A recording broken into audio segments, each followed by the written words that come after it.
बात करने के लिए लॉगिन करें www.astrotak.com। नमस्कार, बहुत स्वागत है आपका। आप देख रहे हैं चाल चक्र और मैं हूं आपके साथ शैलेंद्र पांडे। हिंदू धर्म की परंपराओं में जो कर्मकांड किए जाते हैं या जिन कर्मकांडों को हिंदू धर्म में प्रमुख आधार माना जाता है, उसमें से एक कार्य है हवन करना। और हवन करने को बहुत वैज्ञानिक भी मानते हैं, बहुत ऊर्जावान भी मानते हैं और बहुत महत्वपूर्ण भी मानते हैं। आज हम चर्चा करेंगे कि हवन के पीछे का तर्क क्या है और हवन के पीछे का विज्ञान क्या है। सबसे पहले जानते हैं कि आखिर हवन किया क्यों जाता है और हवन करने की जरूरत क्या है, आवश्यकता क्या है। देखिए, हवन जो है ये हिंदू परंपरा का एक प्रमुख कर्मकांड है। इसमें अग्नि में कुछ पदार्थ डाले जाते हैं या पदार्थों का मिश्रण डाला जाता है। माना जाता है कि हवन की अग्नि में जो पदार्थ आप डालते हैं वो सीधा देवी देवताओं तक पहुंच करके उन्हें तृप्त करता है। हवन में जो चीजें डालते हैं उन्हें हवि कहते हैं, हवि। तो जो हवि आप हवन की अग्नि में डालते हैं वो देवी देवताओं को पहुंच करके उनको तृप्त करता है। ऐसी मान्यता प्राचीन काल से चली आ रही है और प्राचीन काल से एक कर्मकांड के मजबूत स्तंभ के रूप में हवन किया जा रहा है।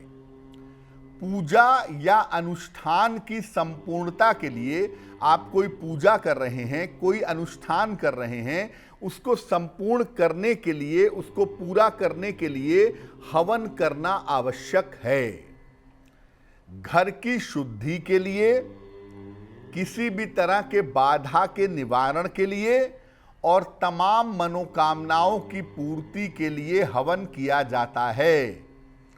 आमतौर पर घर को शुद्ध करने में या खास तौर से घर के नकारात्मक ऊर्जा को दूर करने में या कोई बड़ी बाधा अगर जीवन में आ गई है तो उसको समाप्त करने के लिए सबसे ज्यादा हवन होता है। अलग अलग कामनाओं के लिए हवन अलग अलग लकड़ियों पर किया जाता है। ऐसा नहीं है कि सारे तरीके का हवन आप एक ही लकड़ी पर करेंगे। सामान्यतः जो हवन होता है, जो नॉर्मली हम हवन करते हैं, वो आम की लकड़ी पर करते हैं, आम के पेड़ की लकड़ी पर करते हैं। लेकिन अगर अलग अलग मनोकामनाओं की बात की जाए, ग्रह शांति की बात की जाए या विशेष तरह के अनुष्ठान के लिए बात की जाए तो उसके लिए अलग अलग तरीके की लकड़ी का प्रयोग होता है, जिसका सही प्रयोग करके आप हवन का पूरा फायदा पा सकते हैं। अब ये जानते हैं कि किस मनोकामना के लिए किस लकड़ी का प्रयोग करना चाहिए। देखिए, अगर आप रोगों को दूर करना चाहते हैं, रोगों का नाश करना चाहते हैं, तो मदार का जो पौधा होता है उसकी लकड़ी पर हवन करिए। नियमित रूप से आपके रोगों का नाश होगा। अगर आपको धन की प्राप्ति करनी है, धन संबंधी कोई दिक्कत है, तो पलाश के पेड़ की जो लकड़ी होती है उस पर नियमित हवन करने से धन प्राप्ति में सफलता मिलती है। अगर संतान की प्राप्ति नहीं हो पा रही है तो पीपल के पेड़ की जो लकड़ी है उस पर हवन करने से संतान की प्राप्ति होती है और संतान से जुड़ी हुई अगर कोई समस्या होती है तो वो समस्या दूर हो जाती है। अगर आप पापों से परेशान हैं, पापों का प्रायश्चित करना चाहते हैं या अपने मन के बुरे विचारों को नष्ट करना चाहते हैं, तो शमी की लकड़ी पर हवन करने से लाभ होता है। शनि को विशेष रूप से शांत करना हो, शनि अगर कुंडली में मारक हो गया हो या जीने मरने का प्रश्न शनि की वजह से पैदा हो गया हो, तो शमी की लकड़ी पर हवन करने से पापों का नाश होता है। आम की लकड़ी पर आप हवन करके समस्त मनोकामनाओं को पूरा कर सकते हैं। सामान्यतः आप कोई हवन करने जा रहे हैं और आपको पता नहीं है कि किस लकड़ी का इस्तेमाल करना है, तो ऐसी स्थिति में आम की लकड़ी का प्रयोग करने से आपको फायदा होगा।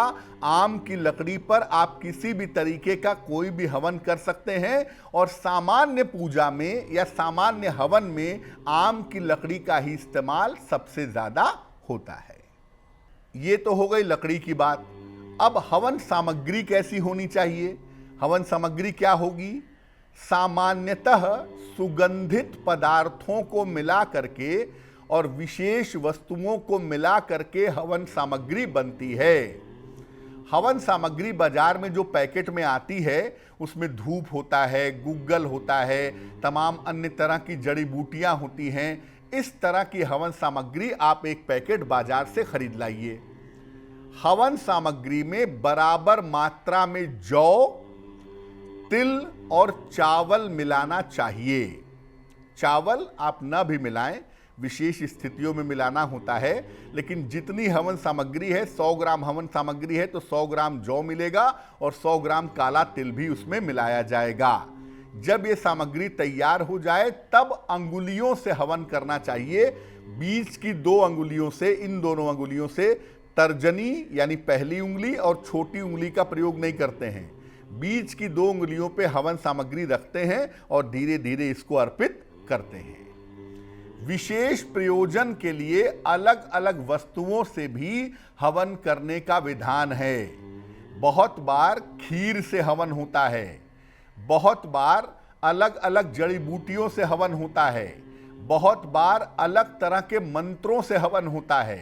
तो बेसिकली एक तो हवन की लकड़ी इंपॉर्टेंट है। अगर आपको कोई लकड़ी के बारे में जानकारी नहीं है, कोई लकड़ी उपलब्ध नहीं है, तो ऐसी स्थिति में आप आम की लकड़ी का प्रयोग करें। और अगर आपको ये नहीं पता है कि हवन में विशेष चीज कौन सी डालें, तो आप हवन सामग्री के बराबर जौ और उतना ही काला तिल मिला लें, उसमें थोड़ा सा घी मिला के उसको मिक्स कर लें, उसको आपस में मिला लें और उसके बाद उससे आप हवन करेंगे। अगर हम धर्मशास्त्रों की बात करें, अगर हम परंपरागत रूप से बात करें, तो हमारी परंपरा कहती है कि जिस घर में हम रहते हैं वहां रोज हवन होना चाहिए। और पहले जमाने में हर घर में रोज सुबह हवन होने की परंपरा थी, लेकिन आज के समय में अगर हम रोज हवन न भी कर पाएं तो कम से कम रविवार को सुबह परिवार के सारे सदस्यों के साथ बैठ करके अगर हम अपने घर में हवन करें सही मंत्रों के साथ, तो आप देखेंगे कि आपका घर बहुत शुद्ध और बहुत पवित्र होता जाएगा। साथ ही साथ नियमित रूप से जिस घर में हवन होता है उस घर में आपदाएं नहीं आती, लंबी बीमारियां नहीं आती और आकस्मिक रूप से कोई घटना दुर्घटना नहीं घटती है। अब एक आम आदमी अगर अपने घर में हवन करना चाहता है तो कैसे हवन करेगा? सामान्य रूप से नियमित हवन कैसे होगा? हवन कुंड में लकड़ी जलाइए। पहले ही आपको बताया कि सामान्य हवन के लिए आम की लकड़ी का प्रयोग करिए और आम की लकड़ी पे कपूर रख करके आप लकड़ी को जलाइए। जब लकड़ी जल जाए तो पहले 5 बार घी डालिए उसमें। इदम इंद्राय इदम नमः, इदम अग्नाय इदम नमः, ये कह सकें तो अच्छा है, नहीं तो 5 बार भगवान का नाम लेके आप घी डालिए, पहले 5 चम्मच। इसके बाद 108 बार हवन सामग्री से आहुति दीजिए। सामान्य रूप से अगर आप अपने घर में हवन करते हैं तो आप गायत्री मंत्र से हवन करिए, बहुत अच्छा होगा। गायत्री मंत्र से किया हुआ हवन इतना शक्तिशाली होता है कि उसके बराबर कोई हवन सामान्यतः नहीं होता। तो सामान्यतः अगर आप अपने घर में हवन कर रहे हैं तो 108 बार गायत्री मंत्र ओम भूर्भुवस्वः तत्सवितुर्वरेण्यं भर्गो देवस्य धीमहि धियो यो नः प्रचोदयात् स्वाहा, ऐसे करके आप 108 बार गायत्री मंत्र की आवृत्ति करिए और 108 बार हवन सामग्री अग्नि में डालिए। अगर आप किसी ग्रह के लिए हवन करना चाहते हैं तो ओम शं शनैश्चराय नमः स्वाहा, ओम ब्रह्म बृहस्पतये नमः स्वाहा, तो जिस मंत्र जिस ग्रह का होगा उस मंत्र से हवन करेंगे। अगर देवी के लिए मंत्र पढ़ना है तो नवार्ण मंत्र से हवन करिए, ओम ऐं ग्रीं क्लीं चामुंडाय विच्चे स्वाहा। तो जिसका भी हवन करना है उसके मंत्र का प्रयोग करके आप हवन कर सकते हैं। लेकिन मैं फिर कहूंगा कि नियमित रूप से अगर आप घर में हवन करते हैं या करना चाहते हैं तो रोज करिए, रोज नहीं कर सकते तो कम से कम रविवार के दिन करिए। और जब भी हवन करिए, गायत्री मंत्र से अगर हवन किया जाए तो ऐसा हवन बहुत शक्तिशाली और बहुत प्रभावशाली माना जाता है।